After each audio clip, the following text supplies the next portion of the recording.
رہو، دیکھتے رہو. وہ ایسا گھر ہے کہ اس گھر کو دیکھنا بھی عبادت ہے. ورنہ ضابطہ تو اللہ کا ہی ہے کہ کام کرو نیکی ملے گی، نماز پڑھو، روزہ رکھو، زکات دو، نیکیاں ملے گی. لیکن ایک ایسا گھر ہے جس گھر کو بیٹھ کر دیکھتا رہے اس کی نیکی کا کبھی چالو رہتا ہے، بیت اللہ. آدمی حرم میں بیٹھا ہوا ہے، کچھ بھی نہیں کر رہا ہے، نہ طواف کر رہا ہے، نہ نماز پڑھ رہا ہے، نہ تلاوت کر رہا ہے، نہ ذکر کر رہا ہے. اس کی نگاہ بیت اللہ پر چلی ہوئی ہے، بیت اللہ پر ٹکی ہوئی ہے. بیٹھ کر کے 10 منٹ، 15 منٹ، 1 گھنٹہ، 2 گھنٹہ، 10 گھنٹہ دیکھ رہا ہے بیت اللہ کو. یہ دیکھنا بھی عبادت ہے، یہ دیکھنا بھی عبادت ہے. تو اگر اس دنیا کی چند روزہ زندگی 50-60 سالہ زندگی میں سب کچھ ہم نے کر لیا، ساری محنتیں کر لی، پتہ نہیں کتنی قربانیاں دے دی اپنے عیش و آرام کے لیے، لیکن ایک چیز اللہ نے ہمارے لیے کیا تھا، موقع دیا تھا، اس گھر کو دیکھ کر کے آنا، اس گھر کی زیارت کر کے آنا. اگر اس سے محروم رہ گئے کتنے بڑے خسارے کی بات ہے. یہ ساری وعیدیں اسی لیے نہیں ہیں، اتنی سخت وعیدیں اللہ نے قرآن میں اور اللہ کے نبی نے حدیث میں بیان فرمایا. یہ ایسا ہی نہیں ہے. اللہ نے دی بھی ہمیں نعمتیں اور سب نعمتوں میں عظیم نعمت دی کہ اللہ ہماری آنکھوں سے بیت اللہ کو دکھواتا، ہماری آنکھیں مشاہدہ کرتی. اللہ نے دیا تھا اور اس کے بغیر دنیا سے چلے گئے تو اللہ نے فرمایا تمہاری کوئی حیثیت نہیں، میرے پاس کوئی اوقات نہیں ہے، تو کچھ بھی لے کر کے آ جاؤ میرے پاس. تم نے بیت اللہ نہیں دیکھا، بیت اللہ کا سفر نہیں کیا، حج نہیں کیا، عمرہ نہیں کیا، کوئی اوقات نہیں، کوئی حیثیت نہیں. اس لیے جو ہے اگر ہمیں کسی چیز کو سعادت سمجھنا ہے اس دنیا کے اندر تو ہمیں سب سے بڑی سعادت کسی کو سمجھنا ہے. یہ سعادت اگر کسی کو مل گئی اس کا بیڑا پار ہے. یہ سعادت اتنی عظیم سعادت ہے. اسی لیے اللہ نے اس فریضے کو زندگی میں ایک بار فرض کیا ہے، لیکن آنے کو بار بار کہا ہے. جو کہ بڑا مال خرچ ہوتا ہے، تو فریضہ تو زندگی میں ایک بار ہے، ایک بار کرنا فرض ہے، وہ بھی جو صاحب حیثیت ہے. لیکن ہم اور آپ یہ سمجھتے ہیں کہ ایک بار کر کے چھٹی کے لیے، ایک بار کر کے چھٹی کے لیے نہیں. اللہ نے فرمایا بار بار آؤ میرے گھر پر، جتنی بار آؤ گے، جتنا مال خرچ کرو گے اس گھر کے آنے پر، اللہ اس کو تمہیں کئی گنا بڑھا کر کے دے گا، بے حساب مان دے گا، بے حساب مان دے گا. یا اس کو گر نہیں سکتے، شمار نہیں کر سکتے. اللہ کتنا دے گا کہ بار بار آؤ. بار بار آنے پر کوئی پابندی نہیں ہے. اگر اللہ نے موقع دیا ہے اور اللہ نے مان دیا ہے تو اس نعمت سے ہمیں بار بار فائدہ اٹھانا چاہیے. لیکن ذرا فرق ہے فریضے میں اور نفل میں. ایک بار کرنا زندگی میں فریضہ ہے اور بار بار کرنا یہ نفلی عمل ہے. تو اس نفلی عمل کے کرنے میں اگر کوئی فریضہ چھوڑ رہا ہے، اگر کوئی فریضہ چھوڑ رہا ہے تو پھر ایسا حج اور عمرہ اللہ نے آپ کو یہ رسیو کر کے دیا. آپ نے فریضہ حج ادا کر لیا. بہت سارے لوگ جو ہے شوقیہ جاتے ہیں، قرضے میں قرضے لے رکھے ہیں، 200 کے مال چلا رکھے ہیں، پتہ نہیں کتنوں کا حق اپنے ذمہ واجب پر رکھا ہے دینے کے لیے، اور حج پہ حج ہو رہا ہے، عمرے پہ عمرہ ہو رہا ہے. ایسے حج عمرے سے کوئی فائدہ نہیں. پہلے دنیا کے حقوں سے اپنے آپ کو آزاد کرا دو. جتنوں کا مال کھا کر کے بیٹھے ہو، جتنے کا پیسہ اپنے ذمہ واجب کر رکھے ہو، ان کے حق ادا کر دو. اس کے بعد 1 کرو، 2 کرو، 100 کرتے رہو، اللہ تعالیٰ نوازتا رہے گا. پہلے حق کو ادا کرو. اور حج کے فریضے میں سب سے سے اہم چیز روکنے والی جو ہے اس فریضے کو یہ قرضہ ہے. یہی ایک چیز ہے جو اس فریضے کو روکنے والی ہے کہ آدمی مالدار ہے لیکن اس کے اوپر قرضہ ہے تو یہ قرضہ اس کے ہاتھ کو روک دے. پہلے قرضہ ادا کرو کہ حج پر جاؤ. بہت اہم چیز ہے. قرضہ ادا کرو. جتنوں کے مالی حقوق اپنے ذمہ ہیں ان حقوق کو ادا کر دو. اس کی بات کرتے رہو. نفلی حج نفلی عمرہ جسے بات میں آتا ہے عمرتی کفارۃ لما بینہما. یہ ایک عمرے سے دوسرے عمرے کے درمیان آدمی جتنا گناہ کرتا ہے سارے گناہ کا اللہ معاف کر دیتا ہے. اتنا بڑا اجر یہاں ہے. ایک واقعہ سناتا ہوں. عبداللہ بن مبارک رحمۃ اللہ علیہ بہت بڑے محدث گزرے, بڑے فقیہ اور محدث, اور جو ہے بڑا تحریم کا زمانہ پایا. ہر وقت تابعین کے ساتھ کا شمار ہوتا ہے. تابعین کے نبی تابعین بڑے محدث فقیہ. اللہ نے مان سے مانا تھا. ہر سال حج کیا کرتے تھے. ایک سال جو ہے حج پر جا رہے تھے اپنے ماپروں کے ساتھ. راستے میں ایک بستی سے ان کا گزر ہوا تو وہاں پر دیکھا کہ ایک کوڑے گھاٹ کے پاس ایک بچی گئی اور وہاں ایک مردار مرغی پڑی ہوئی تھی. وہ اٹھا کر لے کے جانے لگے.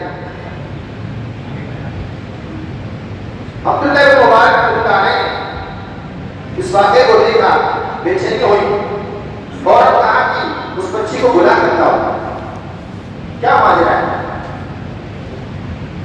گئے, بلا کر کے آئے, پوچھا وجہ کیا ہے, اس مردار مرغی کو اٹھا کر لے جا رہی.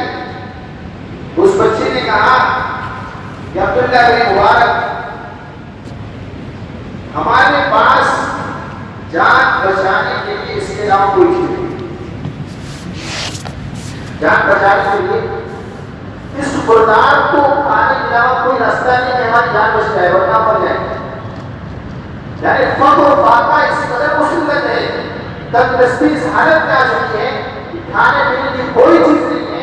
اب قریب ہے کہ ہم مر جائیں گے اس مردار کے کھانے میں رہ جائیں.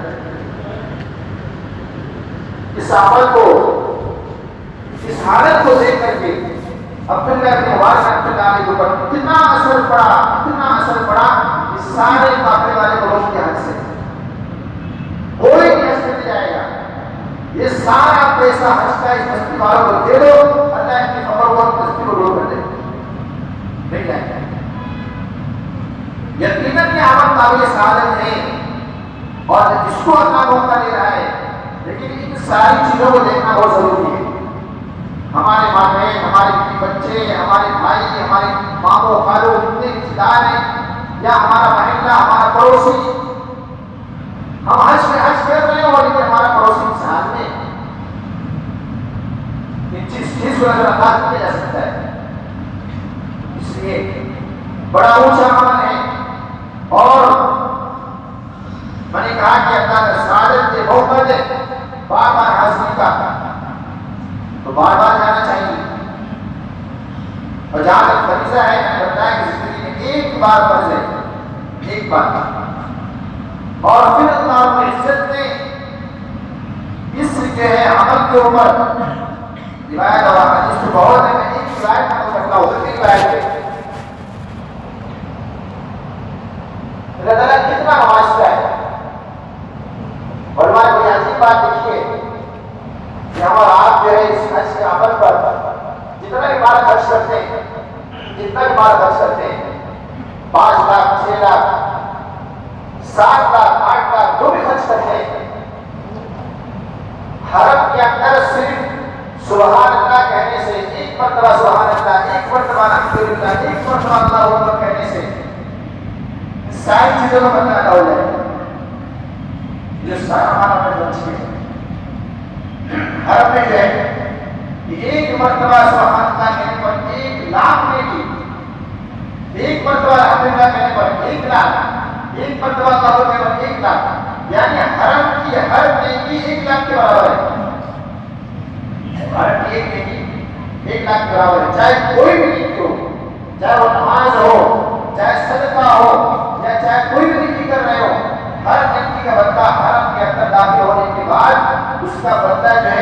لاکھ برابر ہو جاتا ہے.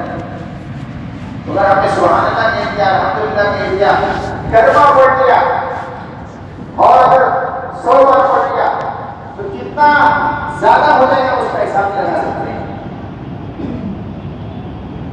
بڑے اچھے کام انس رضی اللہ عنہ جو اس راوی کے فرماتے ہیں میں ایک مرتبہ آپ صلی اللہ علیہ وسلم کے ساتھ تھا مینا میں.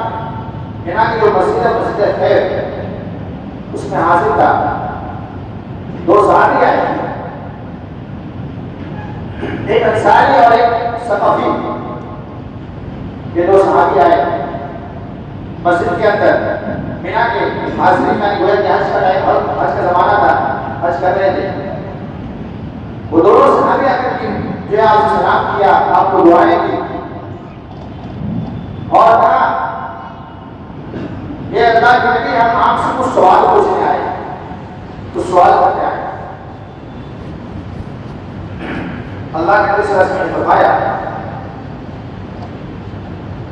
اگر میں کچھ بات کہوں تو مانو گے؟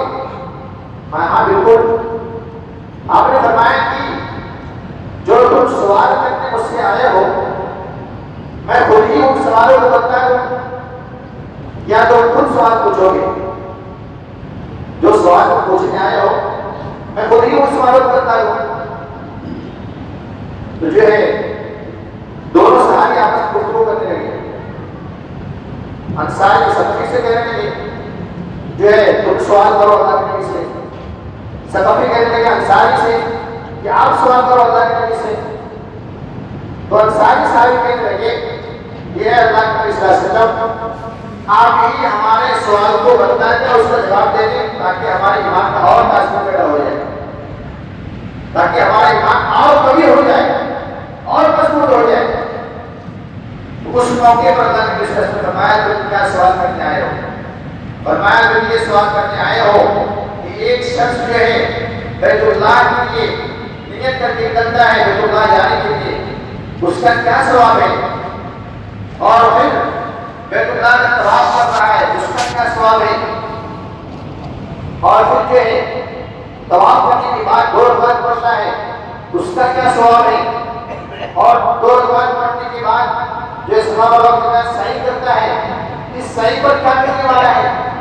پھر اس کے بعد جو ہے عرفات پر ٹھہرنا ہے، وقوف عرفہ ہے، اس پر کیا ملنے والا ہے؟ وقوف عرفہ کے بعد جو ہے جمرات یعنی تلبیہ مارنا ہے مطلب جو ہے شیطان کو، اس پر کیا اجر و انعام ملنے والا ہے؟ اور پھر جو ہے جمرات کے بعد جو ہے طواف زیارت کرنا ہوتا ہے بلکہ حرم کرانا ہوتا ہے. تو حرم کرنے کے بعد اس پر کیا اجر و انعام ملنے والا ہے؟ اور پھر اس کے بعد جو ہے طواف زیارت ہے اس پر کیا ملنے والا ہے؟ یہ سارے سوالات لے کر کے آئے تھے دونوں صحابی. اللہ کے نبی صلی اللہ علیہ وسلم نے سارے سوالات کو بتا دیا. اب فرمائے کہ سنو کہ کیا ملنے والا ہے. فرمائے جو آدمی بیت اللہ کی ارادے سے نکلتا ہے یعنی حج یا عمرے کے ارادے سے، اللہ تعالیٰ اس کی سواری کے ہر قدم اٹھانے پر اور ہر قدم رکھنے پر ایک نیکی لکھتا ہے اور ایک گناہ کو بتاتا ہے. سواری ہم چاہے کوئی بھی سواری ہو، اور جب آدمی بیت اللہ کا طواف کرتا ہے تو ایک قدم اٹھانے پر اور ایک قدم رکھنے پر ایک نیکی اللہ اس کو لکھتا ہے، ایک گناہ کو مٹاتا ہے اور ایک درجہ بلند کرتا ہے. کتنا بڑا ہے گناہ. اور پھر جب آدمی طواف کرتا ہے اس طواف پر جو ہے گویا کہ طواف کی نیکی جو ہے ایک گناہ معاف ہو جائے اور ایک جو ہے نیکی لکھی جاتی ہے اور ایک درجہ بلند کیا جاتا ہے. اور اس میں جب 2 رکعت نفل پڑھتا ہے طواف کے بعد تو اس نفل کی 2 رکعت پر بنو اسماعیل کے خاندان سے ایک غلام حضرت کرانے کا ثواب. بنو اسماعیل انبیاء کے خاندان، ان کے خاندان سے ایک غلام حضرت کرانے کا ثواب. اور جس صفا مروا کے درمیان سعی کرتا ہے اس سعی پر 70 غلام آزاد کرانے کا ثواب. اور جمرات پر جب تکبیر مارتا ہے تو ایک تکبیر پر اللہ تعالیٰ ایسے گناہ کبیرہ کو معاف کرتا ہے جس کی وجہ سے جہنم واجب ہو چکی ہوتی ہے اس کے اوپر. ایک تکبیر پر کتنا بڑا ہے؟ ایک تکبیر مارنے پر ایک بہت گناہ ہلاک کرنے والا جہنم میں ڈالنے والا گناہ معاف کرتا ہے. اور جب جو ہے جماعت کے بعد حلق کرواتا ہے تو ہر بال کے بدلے اللہ تعالیٰ کی گناہ معاف کرتا ہے، ایک دن مٹتا ہے۔ تو صحابی کہنے لگے کہ جو ہے اب تو گناہ بچے ہی کیا اس کے؟ تو اللہ کے نبی نے فرمایا کہ پھر اللہ تعالیٰ اس کو جو جمع کر دیتا ہے، بیلنس کر دیتا ہے، اور پھر جب واپس زیارت کر دیتا ہے تو فرشتے آ کے اس کے فوٹو پکڑے ہوئے کہتے ہیں اب جاؤ اور سیدھے زندگی گزارو، مغفور لکو، تمہارے سارے گناہ معاف کر دیے گئے۔ یہ اجر و انعام اللہ نے اس وقت رکھا ہے۔ اللہ رب العزت ساری باتوں کو جو ہے کہ سنت اور توفیق عطا فرمائے اور حج کی سعادت کو توفیق نصیب فرمائے۔ باقی